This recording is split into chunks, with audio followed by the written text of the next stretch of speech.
Hi everyone, welcome to Chasing a Murder. And today, guys, I'm just bored to death because I've been fighting this COVID, and I've been kind of looking over some of these headlines and absolutely shocked to see so many women accused of taking lives of other people, not just people, babies. And so, what I'm going to do real quick is actually go over some of these headlines with you guys. This is going to be a podcast, so it means it's going to be limited visuals. Just really having trouble with strength right now. But you know what? I hope you guys that's been dealing with COVID, you're doing better. I'm working on it myself, and it's been tough. So let's go ahead and talk about one of the headlines that's actually taken over the internet right now, and it's attached to a woman by the name of Lucy Letby, a neonatal nurse in the UK back in 2015 to 2016.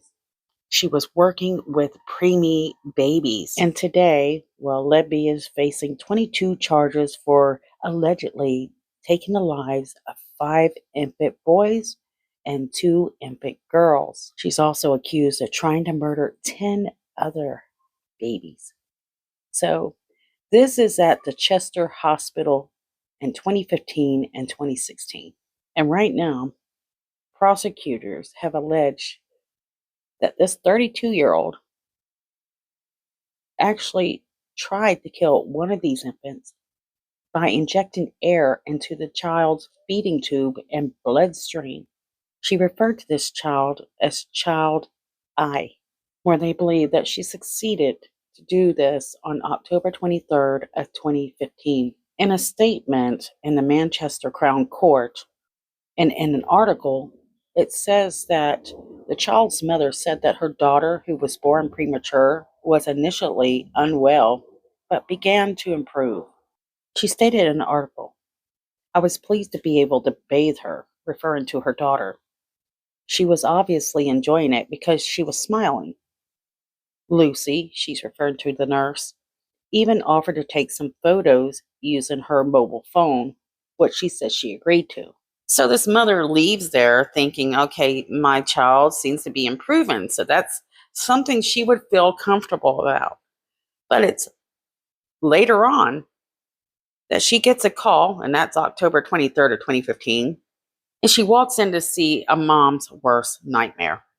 Lucy and 2 other nurses are trying to revive her daughter. And, this is something that these nurses are used to seeing. They see preemie babies. Some of them do not make it. It's a sad story, but it happens. And look at this picture of Lucy right here. Look at her. Does she look like anybody that could harm a helpless, innocent infant?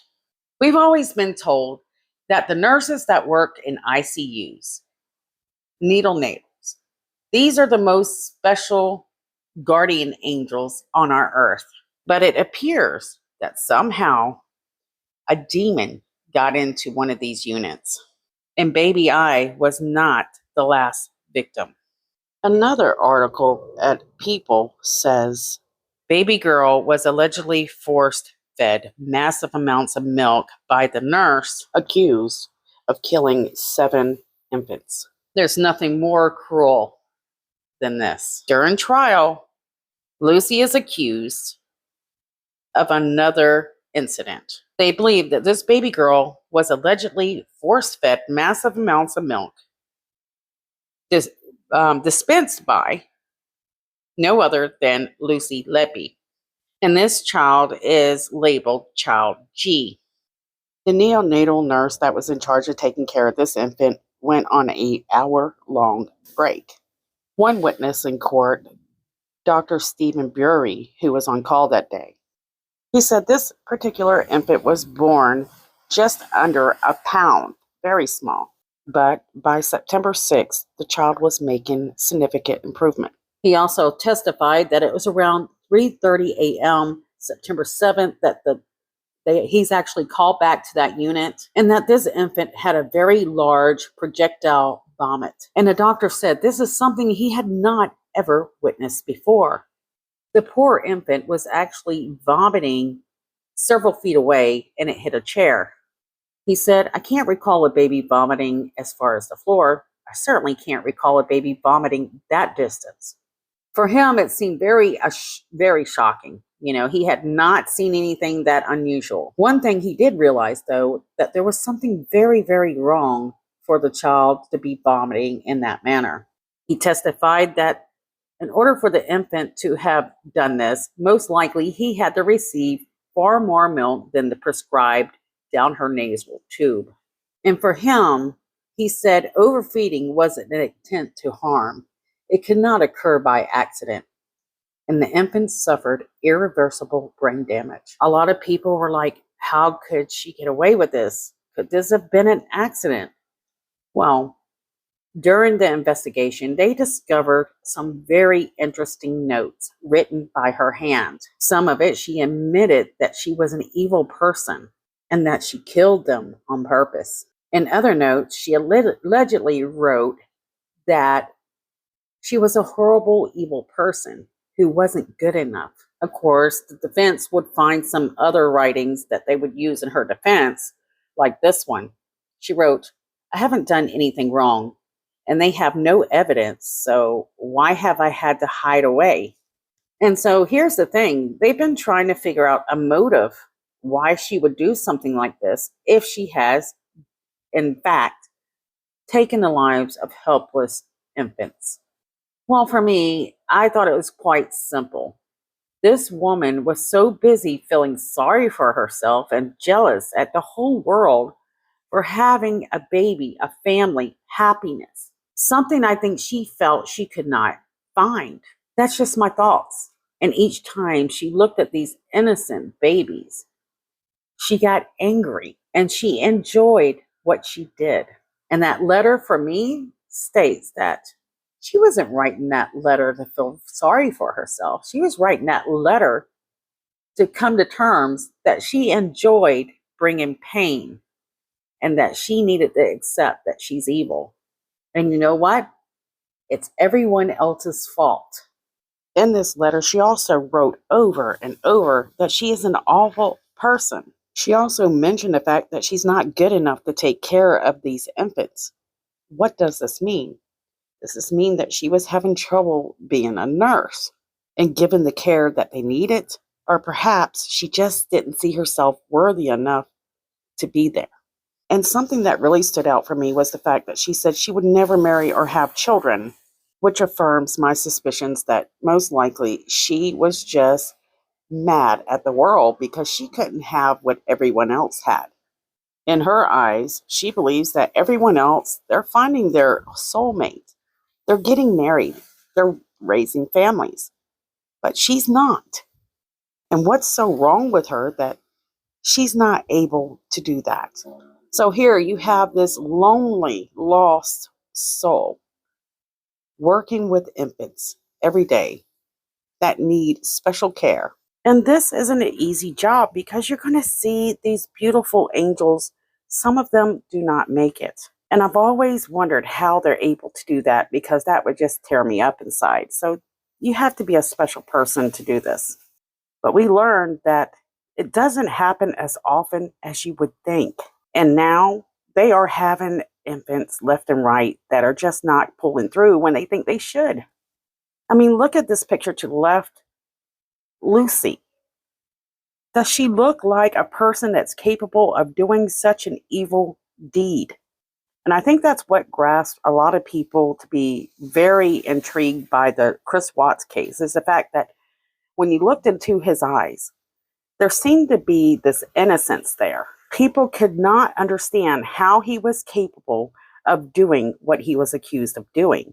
And so, well, guys, it goes to show you that when you're selfish enough or struggling with mental illness, loneliness, depression, there are some people that are capable of doing many, many things.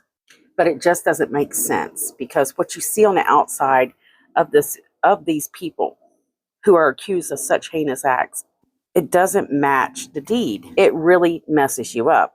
I guess we suppose that when you're capable of doing such dark things that we should see horns popping out the top of your head.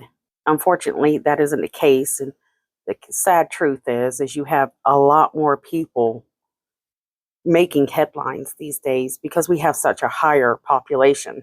We also have a lot of people who are going through this lifetime without, that have mental illness, without the mental help that they need. They don't even realize it sometimes. And I think this was the case with this girl right here. She had no idea just how deep she was in depression, and she just let it take her hand and pull her under. And I just wish, if you ever struggle with depression and it's on a daily basis, everybody gets a bad day, a bad week, sometimes a bad month. But when you start to have these very dark thoughts, well, that's no longer acceptable or normal. Reach out to someone, find some help. And if that person doesn't help you, you keep searching until you find the person that can. Because we have a lot of therapists and stuff out there that, firstly, they're just out there to make that dollar. They don't really help people. Sadly, they're good at pretending to have this heart of gold, but do they really? In a lot of cases, I find not. So please, if you deal with something like this, not saying that you think this is dark like some of these people, but you still deserve happiness. Seek out someone to help you get through it. You deserve to be happy too, and you can be. I mean, how many of us have been in a friendship where you've seen somebody kind of start to deteriorate and you really didn't know what to do to help them? And there's so many cases like that every single day. Somebody knows someone going through a tough time. So one thing Lucy wrote in this note that I thought, was she really what she said she was? Well, after committing such an act, I would have to say, yeah, that's pretty darn evil. She wrote, hate, I'm evil, I'm not good enough, I did this. She feels very alone. And she says this is something that's bothering her every single day. Between work and school, she just seems to be completely overwhelmed. It's a busy life these days. Who isn't overwhelmed? You're really lucky if you get extra time to paint your nails or see a movie. It's even hard to tuck your own children in the bed at night, but they're not going around and taking people's infants away from them. She finally wrote, I don't deserve to live, and I would have to say I agree. She doesn't deserve to live. Just because you're depressed or suffering doesn't mean that you go through with such a heinous act. These are defenseless children, infants.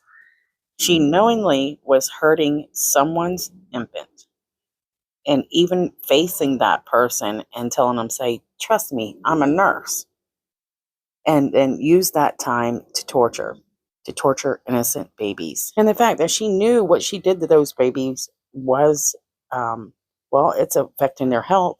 She continued to act like there was nothing wrong and watching how people reacted. It's pretty dark. The one that really bothers me is the fact that there was one infant that she attempted to take that child's life 3 times. And how they found out, they say that doctors started recognizing that there was just too many of these deaths and accidents happening. Let's say incidents instead. Babies A, C, and D were all murdered within 13 days of each other, according to a Daily Mail article anyway. But baby E, her 4th victim, allegedly, was born July 29, 2015, and by August 3rd was feeding well. The mother of baby E said that she decided to make her way from her room to the postnatal ward, and that's around 9 p.m. She had just had a set of twins, and both babies were in the care of Lucy Letby. The other baby is referred to as baby F. According to the prosecuting attorney in court, Nick Johnson, he said that when the mother walked into the unit, it must have taken Lucy by surprise and interrupted whatever she was doing. Lucy was supposed to be in the process of attacking baby E, and mom doesn't realize it at the time. When she arrives there, baby E was acutely distressed and bleeding from its mouth. The concerned mother asked about it, but The nurse said, just basically, trust me, I'm a nurse, and convinces the mother of the baby that this is just normal, basically, from a feeding tube. It's irritation. I have to tell you, that mom must have been completely confused, because who would expect the nurse to be attacking your baby? The mother returns back to her room, but she says she calls her husband. And according to this article, she was very concerned about what the child was, how it looked when she got there. Sadly, I have to report that the baby did not make it. It's really bothered me to even read this. It's so sick. The baby passed away on August 4th. And when they go back to recheck the notes on the baby that had passed away, they find that Lucy had actually altered the notes. They said that they were false and misleading, designed to cover her tracks. The little boy had a striking white and purple rash on his abdomen, and they claim that this is the same thing that they found on several of the other baby victims. And doctors say that this is consistent with being injected with air. So there's a lot more to this than her having a bad day or a bad life or depression. This is pure evil hate. And when you look at the amount of charges here, well, it's enough to show you that this woman intended to do what she did with malice and with forethought. And it seemed that she enjoyed creating pain for other people as well as to other people. Conflicting pain to innocent babies came easy for her. Lying, misleading, and abusing trust. And I can't imagine what any of these parents must have gone through and still going through. You would think that hospitals would start doing more of a background psychology test or something, especially for babies that are not able to speak for themselves or to defend themselves. I have heard multiple times that getting into these units, it's not easy anyway. So it goes to show you that maybe it's easier to put on a ruse than you think.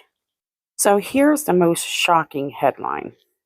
Doctors warned the hospital bosses that nurse Lucy Letby could be harming premature babies at least 8 months before she was removed from work. You heard me right. I know, and you know, that you cannot say that someone's guilty, but you can sure enough move them from that place or that area, that ward, and investigate. So according to this article from Daily Mail, they say doctors warned the hospital bosses that the nurse could be harming premature babies at least 8 months before they actually figured this out. It's insane. So she's not removed until she was there 8 months, guys, after they suspected she might be the reason for these babies not making it through. And here's another title. Lucy Letby, baby was heard screaming before collapse. So while on trial, the jury was told that in the early hours of June 3rd, child N experienced a sudden deterioration, and the infant was heard screaming and crying for 30 minutes. Medical expert Dr. Dewey Evans was asked to review this case in 2017. And the doctor said it's very unusual for babies to cry other than when something is causing them some sort of discomfort, like inserting an intravenous line. Once you stop the procedure, they usually stop crying quickly. Something had to be done for this baby to cause an episode of screaming. He told the court that while reviewing the scientific papers, he came across cases of babies who had accidentally received intravenous injection of air into the bloodstream that screamed, then collapsed and passed. He also said that he noticed that what he saw in previous babies attached to this case had been repeated with child N. This article goes on to read that the court had previously heard on June 15th, child N suffered further collapses and bleeding as noted at the back of the throat. And some of the witnesses alleged that this is mostly because of an inflicted injury. However, defending attorney, Ben Myers, said that there was no evidence of an injection of air. And we're learning that there's actually a series of crash calls that this unit was dealing with throughout that time that she was a nurse in that unit. And this trial is still in process. But I wanted to share some of this information with you guys because I was just unbelievable to know that a woman, of all things, was capable of hurting innocent infants. And if you would like to read up on this case, you're going to learn that once you start reading some of the documentations and comparisons of those documentations, it just seems like this nurse was torturing these babies nearly around the clock. There's an article called The Leader that has a very nice timeline of the documentation and the evaluation. You can check that out. But my heart goes out to each and every family that was affected by this, including the other staff that had to even witness and understand that a coworker is capable of doing such evil deeds. Now, guys, before I close out, I want you guys to check out Jasmine Robinson's story. I really need to do an update on these stories, but I just haven't had time. I want to send my love to each and every one of you. Thank you so much for your support. And if you like my work, make sure that you subscribe, like, comment, and share. And if you think I deserve it, well, you can head over to Patreon and donate to help us keep going. Love you guys.